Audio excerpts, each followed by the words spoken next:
Hello and welcome to the Nonsense Chronicles. This is Doug Sashery, and as always, I am joined by Rob Mendiola.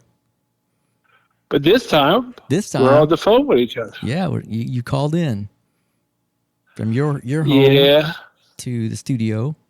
Did not drive in today. Do not drive. Do not collect $200. Like, what's your excuse for that, man? I mean, you're slacking big time, so you have to have a good excuse for that, right?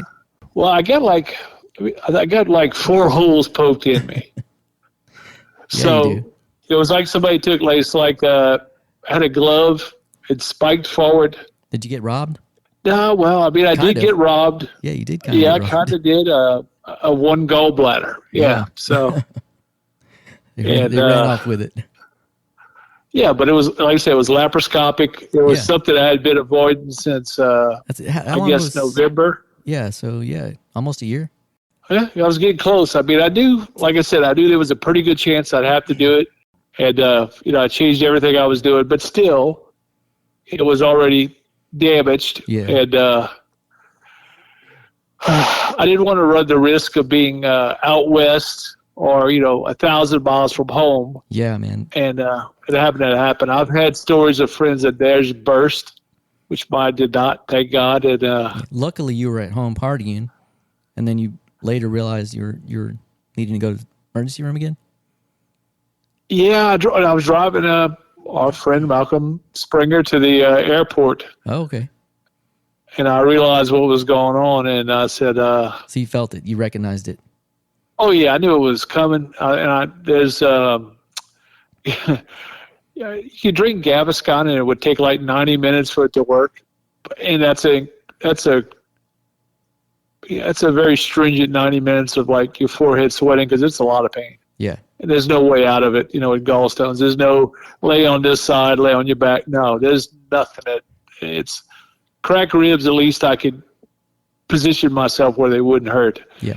But, the only thing I've heard is worse than this is gallstone. I mean, it's kidney stones. And that's because, catheters and everything else. But with this, this time I kind of had a feeling because it would not go away. I tried. I brought Malcolm, and he knew I was in pain because during the trip he could see my face. And I said, "No, I'm fine." And I told her what was going on. I said, "I've been through this before." So it was just you and Malcolm? Yeah. It was just you and Malcolm on the road? Yeah, just me and Malcolm. It was the day after that big gathering, and it was early in the morning. I was bringing them. And, the gallbladder going away party. Yeah, it was a gallbladder going away party. last dance. Yeah. And I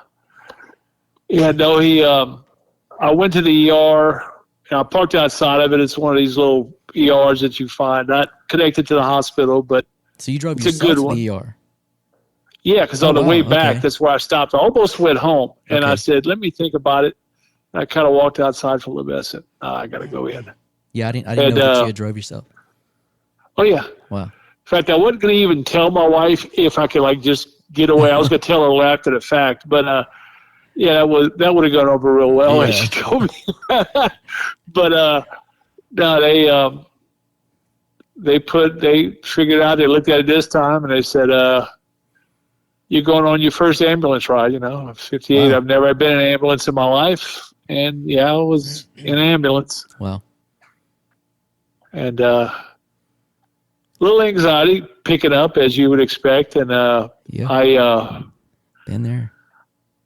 Yeah, but the good thing about the ambulance was they brought me right into the hospital, through the emergency room. I didn't have to put me in the hallway to wait about, maybe, I don't know how long it was. I was losing track of time. There was so many hours and did both facilities, but I would have been a lot worse if I was in the lobby. And but they had me up. They had me on a stretcher, and a lot more comfortable than sitting in a chair with, waiting on and for hours and hours. Yeah.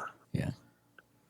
So they put me in the hallway, and I was feeling okay then. I was feeling okay, but they didn't give you any pain medicine? It was taking so long. I didn't. I didn't have anything, and the first doctor, the ER doctor, came by, and he talked to me, and he goes, "Man, you're probably gonna have to have this out." And I said, I was kind of hemming and hawing, but it was taking so long. So like the second time he saw me, I thought about, just going home. And he goes, man, look, if you go home, this could go, you could get away with it maybe, but it's going to happen in the middle, and so and it's true. If you let it burst, it's a whole different, they got to cut you like a fish. Yeah. They got to go across with the knife. But when you do it laparoscopically, beep, but I'll tell you that in a minute, but so I thought about it, and he did have the surgeon actually come up and talk to me himself, and that guy was fantastic. His bedside manner, he was great, and he wasn't like, you have to do this right now or else. No, he explained it both ways. He was very just sensible about it, and in a way that worked for me. So I was like, all right. So, but we said, we're not going to do any more tonight, though. We'll get you first thing in the morning. And he, I guess I'm spending the night, because another friend of mine I hadn't seen in a while actually works security for the hospital district, and he came up and was encouraging me to stay and all that. And I was like, all right, I'll stay. And while I was waiting, I had my accountant call me during the middle of it, but it was a call I'd been waiting like about 3 weeks for. So I actually got up off the gurney and walked in the waiting room. Not in the one like outside the emergency room, but the one inside the emergency room, one of those waiting rooms. And I paced and took that call, even though now I have no recollection of it. Yeah, but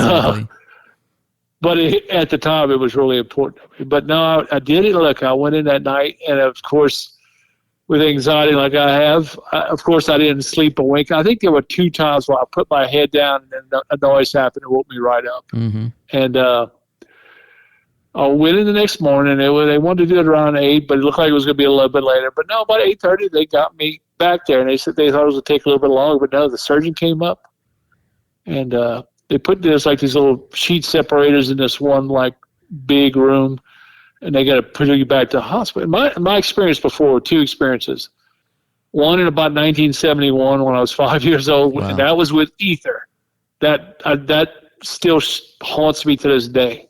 And the second one it was with the drops, the IV, but it was, probably, like I said, about 38 years ago or so. Yeah. And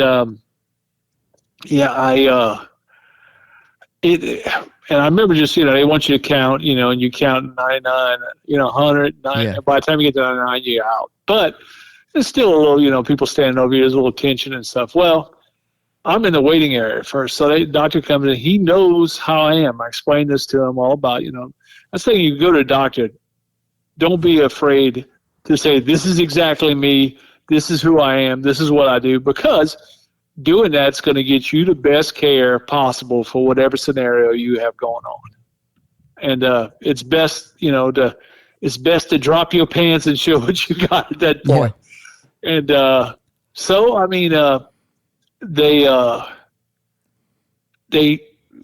knew what was going on. My pulse. Now listen, my pulse got, I want to say it was like 38 at one time between the ER room and then like at the hospital itself. Like really low. But it normally was staying in the 40s, 50, and they were kind of freaked out. I told my wife, and she works in the medical field, and she said, well, you can't do it because you can't share. But, financially and legally, all your information is public record shared. I wouldn't want your medical stuff, so to speak, but stuff like heart rate would come in handy, because had they known, and I don't keep track of it, but I showed them, thank God I tracked with 2 different trackers on my wrist. It shows my heart rate. I have the heart rate that's lower than normal usually, and that's good. And plus, I do cardio almost every day. So mine normally runs like that, and normally runs in the 50s. So it was a little low for at the time, but I mean, it was nothing. It wasn't the lowest that I ever got. They said, do you feel like you get about to faint? I'm like, no, I feel fine. And I did, But so the doctor came up, and the surgery staff was around me, and they were doing this. And it was great. And they said, don't worry, we're going to give you a little something to calm you before you go back in. We'll put you out. Let me tell you, they gave me whatever, and I was out. I don't remember anything. So that was the best way they could possibly do it. Because next thing I know, I wake up in the recovery, I guess. And I think I remember being wheeled back to the room.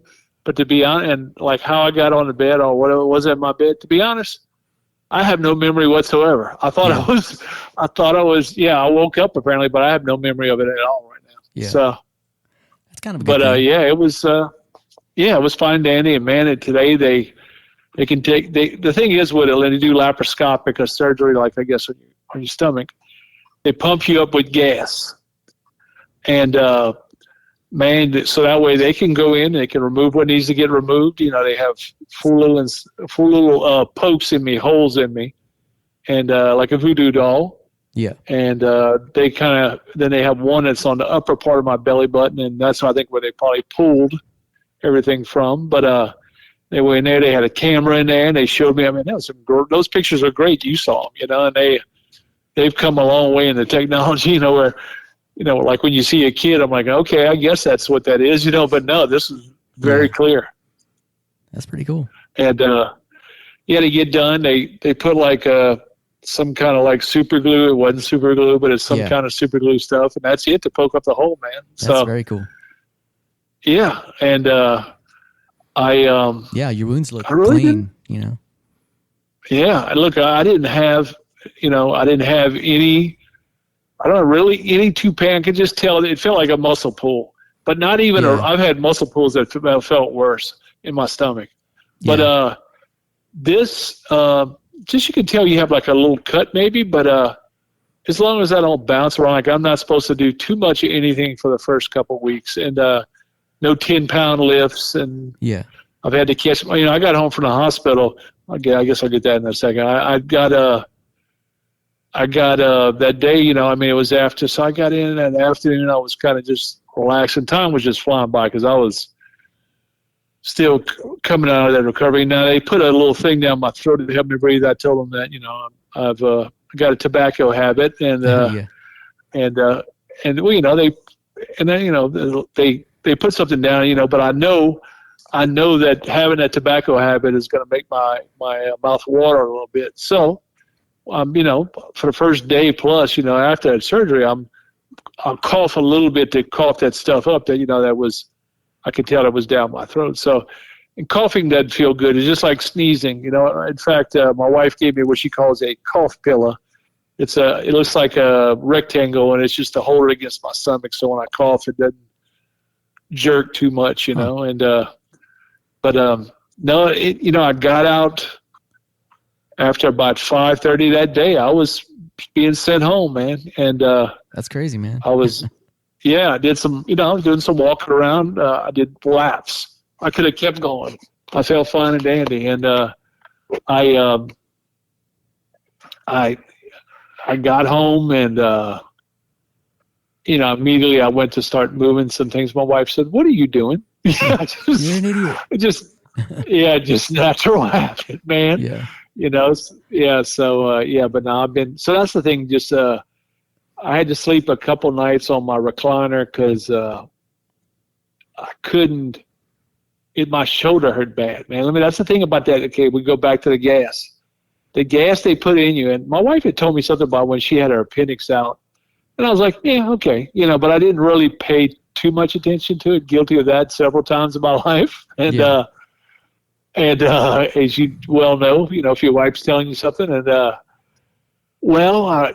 did go to Reddit, and I got that confirmed. I saw people saying that, that gas goes up, and they want you to walk around every once in a while because you got to get rid of that gas, and you're belching and other things, but no, it goes up into your shoulders, and I'm talking about that was the pain. That was that can make you feel like you're having a heart attack and stuff. Yeah, that's what somebody told me, but I knew it wasn't that. But it was as intense a pain as I've ever had in my life, and it hurts so damn bad. And my wife had to really just get me to focus because as usual, I chose not to get the pain pills, and I usually don't. Look, I'm glad I'm already past it, but she just got me to focus. And, I have friends, our buddy CJ, he's had some stuff. I remember he told me in the past where he had to focus on something. And it's true. If you just calm your mind a little bit, get your breathing right, you can make it. Because there were times when I was stammering a little bit. But Yeah, I'm fine and dandy. I just have to wait. So now are you going to be on a strict diet now? What's your diet going to look like now compared to what you have been doing? I'm going to stay eating clean like I have been. You have been doing that already, so. Yeah, and so nothing's going to change. But I like the lifestyle, the 74 pounds. When I had the surgery, it's funny, the day after, a lot of factors go into this, but the day after I weighed 5 pounds heavier. I was like, what the hell, man? And first off, I was swollen up. Yeah. I had all this gas in me, and I was I didn't sleep much. Oh yeah, and sleep is a big deal too, and yes. So since Thursday, and then we're talking, 3 days plus now, where I lost 8 pounds since then. So it's probably water. It's come off now. Yeah. Yeah, water and that gas and natural swelling. Yeah. Yeah, because the sad comment I say, when you see somebody in a third world country, and they're starving and their stomach's swollen, that's what my damn stomach looked like, sadly, because it was swollen, extended from the work being done on it, and but now a lot of that swelling is going away, and a ton better. I feel fantastic, man, and awesome. Kudos to my doctor. He was great, and I'll see him at my regular practitioner, not this coming week, but the next. For the not this week, I guess, but the next. Yeah, that's when I do my follow-ups and make sure I can travel. But I'm sure you'll be. Yeah, good. That's not the only big news as of late. Oh yeah. What else you got? Saw who passed away today? I did. One of the most influential actors, man, he's been on so much my stuff. lifetime. His acting was great. He looked like he could be in any Shakespearean thing, any silly thing you want to put him in. But his voice, we all know, James Earl Jones. Oh my God, very distinct, yeah. Yeah, and it's so funny. I mean, you think about all the stuff he's done, and then like the voice stuff. When my kids were growing up, that was the Lion King, and then the Simpsons did a thing. One of the episodes they did, and they had him on there. His voice, It was. They had the picture of I think it was Homer. They were talking to him in the sky, and it was different voices. Him and Lisa, and it was Darth Vader, and it was all the voices he had done over the years, including this is CNN. He had done everything. His voice. Him and Morgan Freeman, and there's a couple more. But man, there's the guy from NFL. Westwood One, his great voice like that as well. Very iconic, and just so much. My biggest impression of him was with when he was in Conan the Barbarian. Yeah. In fact, I was going to share something. Yeah, I was going to share something because boy, he was just so calming but so powerful in his presence in that thing, and in that movie, he was. He turned into a snake. It was. Yeah, that was. It was pretty scary back in that day, Oh, it was very much so, man. Yeah, and he was fantastic, man. There's nothing that you can't go back and watch, and all the stuff. Even remember the Sandlot when you find out he's the old man, and that's crazy. The Field of Dreams, he was so good in. Yeah, just when you get our age, you start seeing people go like that, Yeah, and it's going to happen. Yeah, it sucks, but it's going to happen to all of us. But that's the only guarantee. That's one of the only guarantees we have, right? Yeah, I made the mention today that that's the thing about people when they pass. You leave a legacy, whether it's in the people, your children that you leave behind, or whatever. Look, he has left gold for us to enjoy for the rest of mankind. Yeah, and for sure. He fantastic actor, and just great, and we also have something else going on in our vicinity right now. Are you familiar with what I'm talking about? I'm not. You're talking about off the coast? About Francine? Yeah. Yep. Yeah, I think we're going to miss it here, but your home state's going to probably get a lot of action. oh, they're going to get, it looks like my hometown's going to get, right. But it's, like it's inland load. Yeah, but they'll have some cover. Like, I don't think, they have I think where already? you are. Yeah, well, I wasn't aware of that. I thought it was it's already. Yeah, it's already Tropical Storm Francine. Before it wasn't, but they already knew what the name, of course, was going to be. But before it's going to skirt the coast. So I was thinking that we could get some rain, but I don't think. Well, we have a jet stream kind of keeping it kind of away from us. So yeah, so I mean, but it's going to be very close. Yeah, hope that stays like that. It's going to push it to the east, but we're still going to get all those little areas. Oh, I don't know. Like I said, I don't know if we get. Yeah, it should, but if it's skirting the coast, we should get it because it wraps around from east to west and it'll come over us. But the thing about South Louisiana, man, is you see the coastline. Just a normal person sees the coastline. But what you don't understand is for that first 50 miles on a lot of that coast, and some it's more, and some it's 30. Man, it's a lot of choppy little canals and everything else. Like you can go crabbing and stuff, and you're getting salt water. That's saltwater marsh, and so when you get that surge, it goes way inland, man. It's gonna probably. It looks like it's gonna be probably just to the west of Vermilion Bay, which that means the strong side will be Vermilion Bay. It will push a ton of stuff up in Vermilion Bay because that is very low lying, and that is very close to where I'm from. So towns like Abbeville and all that, they'll get a lot of water. So so your family preparing for that now? They are all preparing. Down at our facility, they're preparing, and all that's getting handled now. Mm-hmm. But they're thinking Wednesday. You gotta be. Wednesday, what, morning? I think it's a Wednesday. It looks like a Wednesday around noonish. It's going to hit, but I might be wrong. Wow. Okay. But maybe it's a little bit before that. But once it hits land, it looks like it's probably by 10 o'clock at night. It looks like it'll be in the Mississippi. So okay. I guess it's good. It's going to come during the day. A lot of times when it's happening at night, it's pretty bad. Yeah, they think if we can, what I'm seeing right now is it looks like we can get it up to an inch of rain. We might get more. That would be fine by me with just a little bit of rain.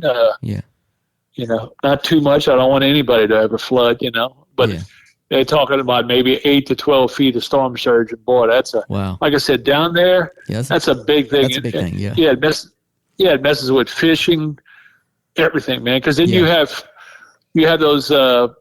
those brackish saltwater canals that you can crab and stuff in. Well, then they go into freshwater bays, and then that becomes a problem. So you don't want that happening like a Henderson swamp area. Like if anybody's ever been on I-10 and you drive from like Breaux Bridge over towards Baton Rouge, Lafayette to Baton Rouge, that stretch over the Henderson swamp, that sometimes will get.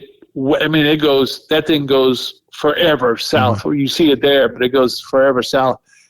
It'll get some problems every once in a while with saltwater backing up into that too, and that's not good for the freshwater fish at all, man. Right.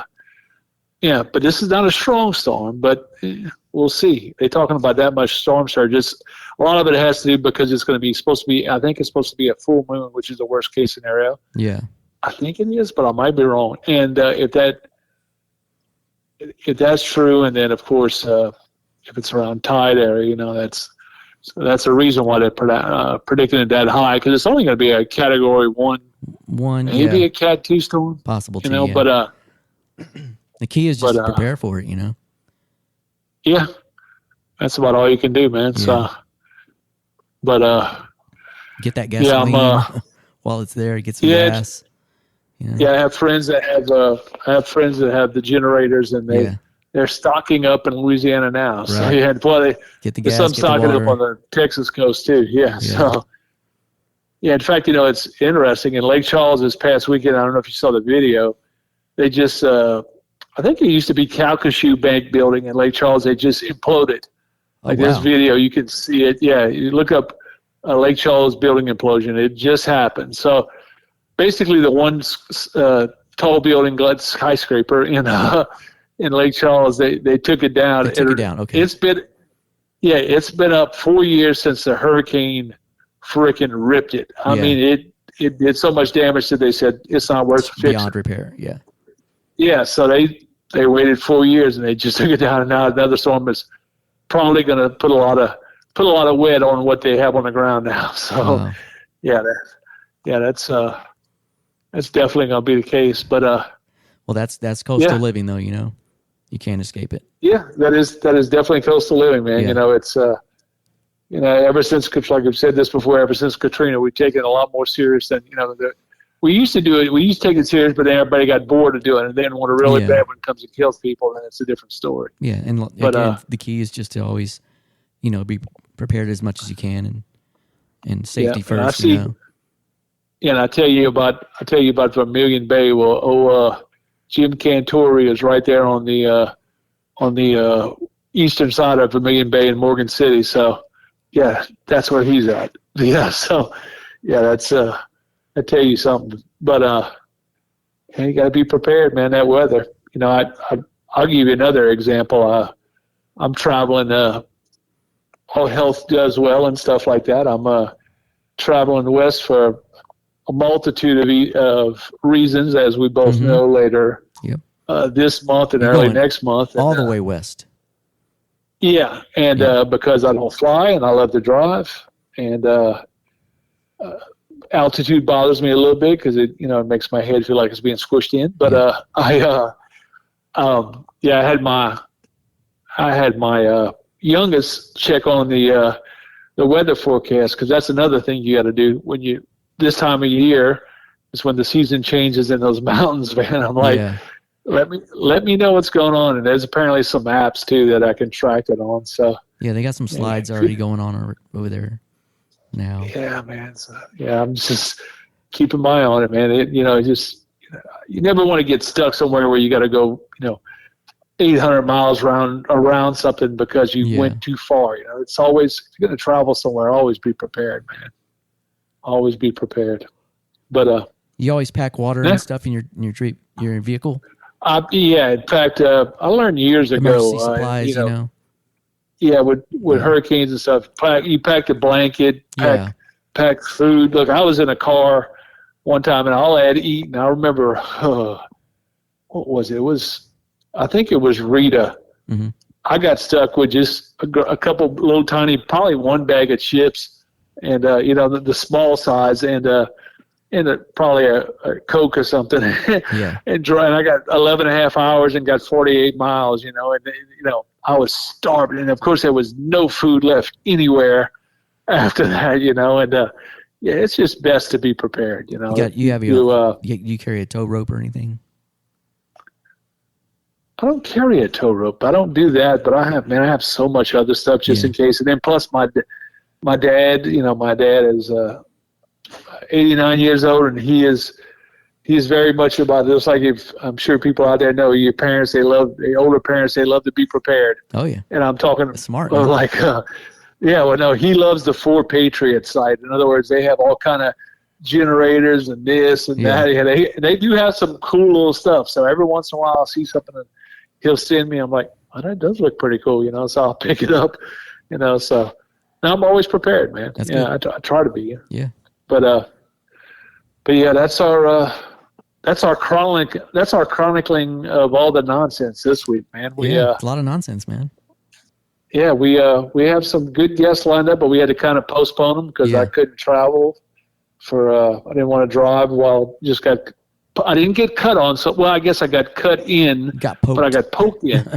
I got poked in, and on the inside they cut. Yeah. Yeah, I just like Captain Dan, Lieutenant Dan. I got titanium, but I got it in my stomach now, not in my not on my legs, thank God. Yeah. But well, that's good. Hopefully, you don't have any issues now. You can just go on with your life now. Lead a life of religious consciousness. Hopefully, you don't damage any other organs in all your travels and food ventures. No. Yeah, no. Like I said, I'm food changed now, man. Yeah, that's I'm good. Food changed. It becomes easier when you do it like continuously and just like everyday thing, Yeah, in fact, when I go up when I go up north first, I'm going to become a grandfather on the 24th of this month, and awesome. yeah, I'm very happy about that. And as soon as it happens, basically, I'm going to leave town because some customers of our Tony Sashery's that some people have been very helpful to us that I'm going to go bring a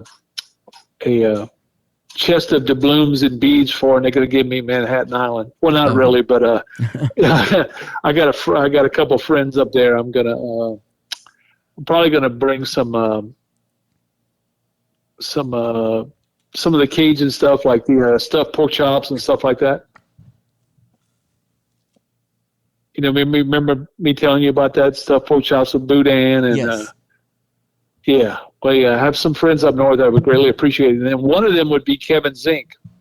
So. Oh yeah. Okay.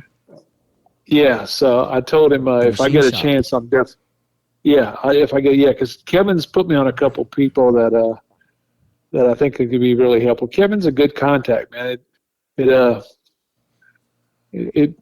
His feet span into some worlds that I need, and those people are just so damn friendly, man. Yeah. That's a must go to.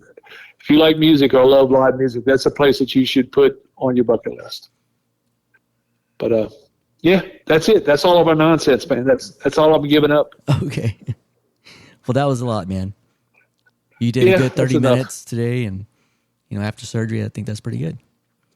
Just continue getting better and be back on the road again. We'll do it. People out there, please look at our YouTube channel, which is the Nonsense Chronicles podcast. We do have some food videos up, and also a couple little short interviews, and we're putting more stuff up there. Maybe you can put one pretty much every week now. Kind of that piggybacks off this one.